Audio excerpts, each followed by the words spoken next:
We live in a paradoxical world.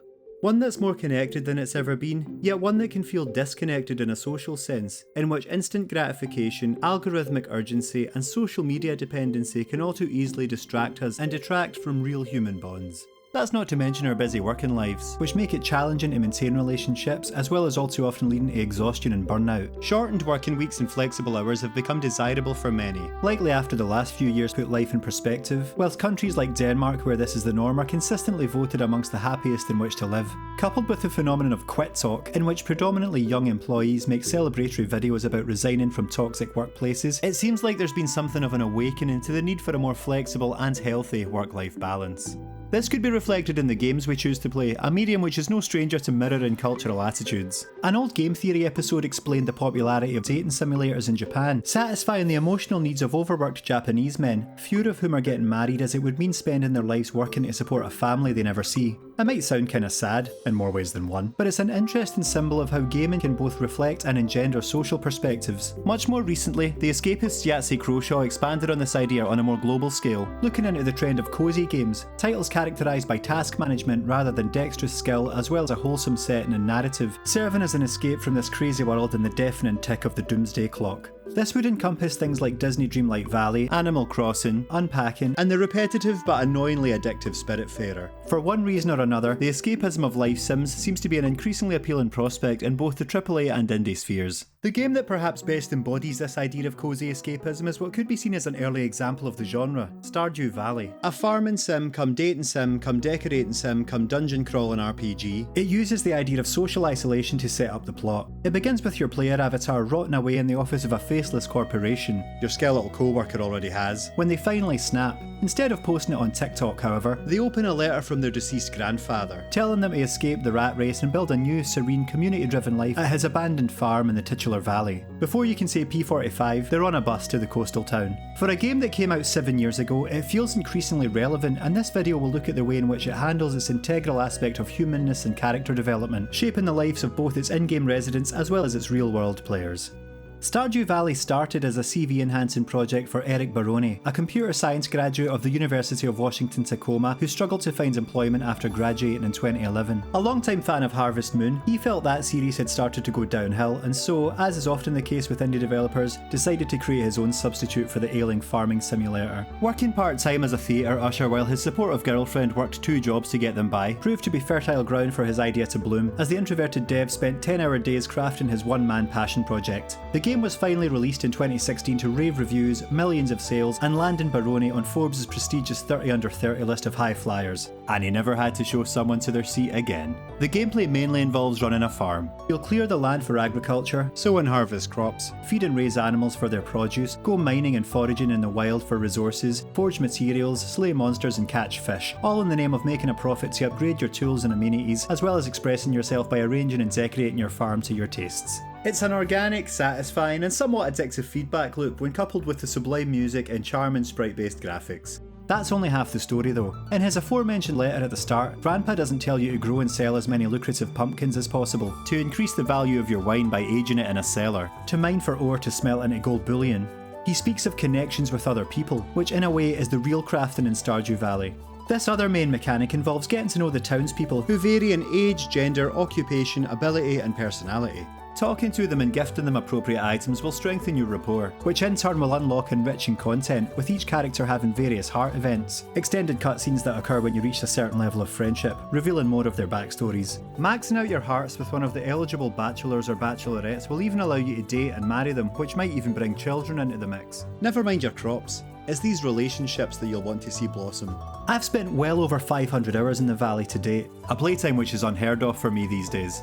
A lot of that dedication was down to these residents and their evolving subplots which delighted, saddened, shocked and moved me throughout. They're a motley crew of different types of people, some instantly warm and approachable, others slightly awkward and distant, some downright rude and standoffish. Your personal outlook will likely inform your initial reaction to them, but even those that you don't instantly like might eventually subvert your expectations or defy the stereotypes that they're outwardly painted as, like the materialistic diva, the braggadocious jock, the cynical goth and the grumpy old man. As an aside, Stardew Valley doesn't have much of an overarching narrative, but I'll be discussing a few of its minor events and subplots. I shouldn't think these would count as significant spoilers though, as you might not even experience them depending on your decisions. I'll keep late game content to a minimum though.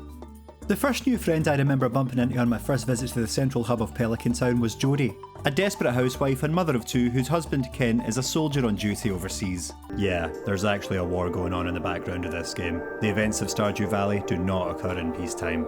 She's friendly and warm, but as you get to know her, the cheery facade starts to drop. She starts to reveal to you how she married too young and now dreams of not having a family to look after, about which she feels guilty. When her husband does return home from the war, he suffers from PTSD and finds it hard to adapt to normal life again, even lashing out at Jodie for making popcorn at one point, which reminds him of gunfire. Even these ostensibly beige characters take on a bit of a deeper, darker edge, which slightly changes your feelings towards them when interacting in a social setting. Same goes for one of the other mothers in the town, Caroline. It's heavily implied that she was unfaithful to her husband, Pierre, and that the biological father of her daughter, Abigail, is the mysterious wizard who lives in the forest.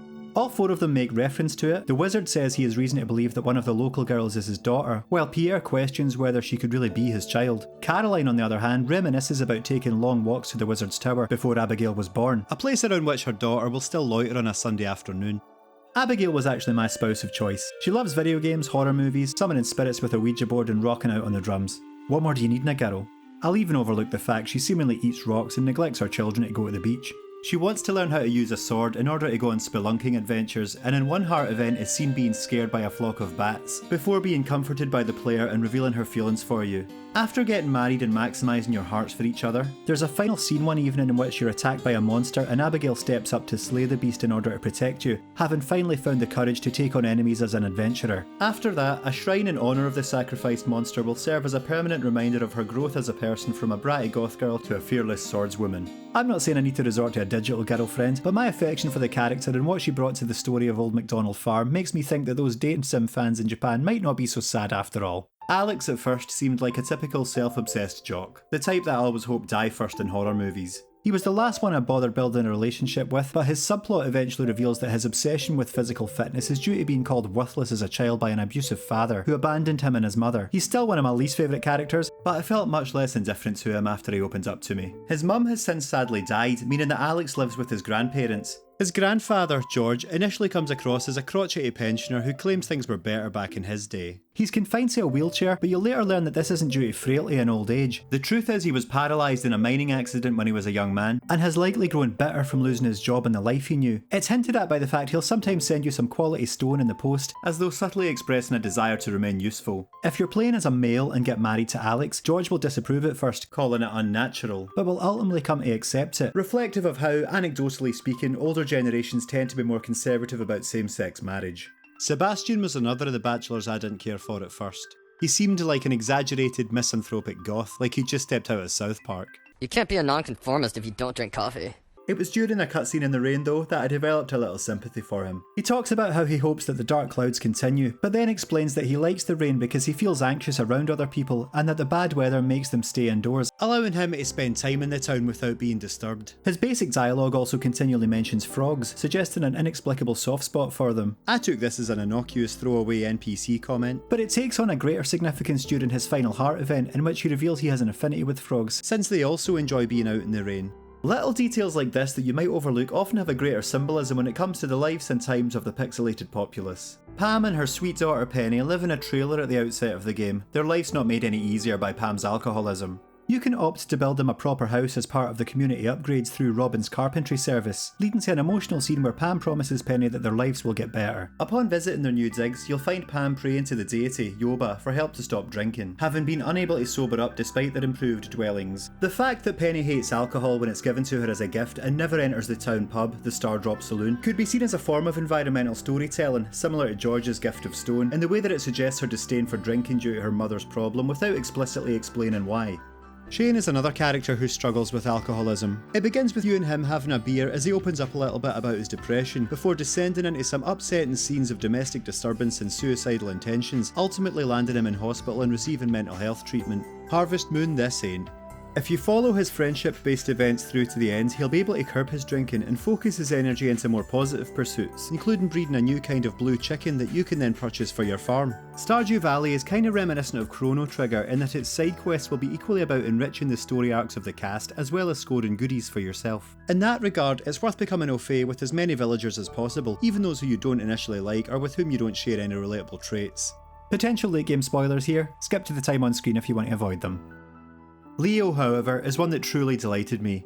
In the post-game, you can visit Ginger Island, an untamed tropical paradise upon which you'll encounter the timid feral child, who was orphaned here after his parents were lost at sea. As your friendship with him grows, he becomes more curious about the mainland. His 6-heart event sees some of the villagers invite him to live in Stardew Valley, where he can meet the other children and where naturist Linus will teach him about living in harmony with his surroundings. After he becomes the valley's newest inhabitant, his final heart event is a montage showing him adapting to his new life, learning to cook with his adoptive guardian, studying in the library with his teacher Penny, learning to fish with Willie, and developing a crush on Jazz.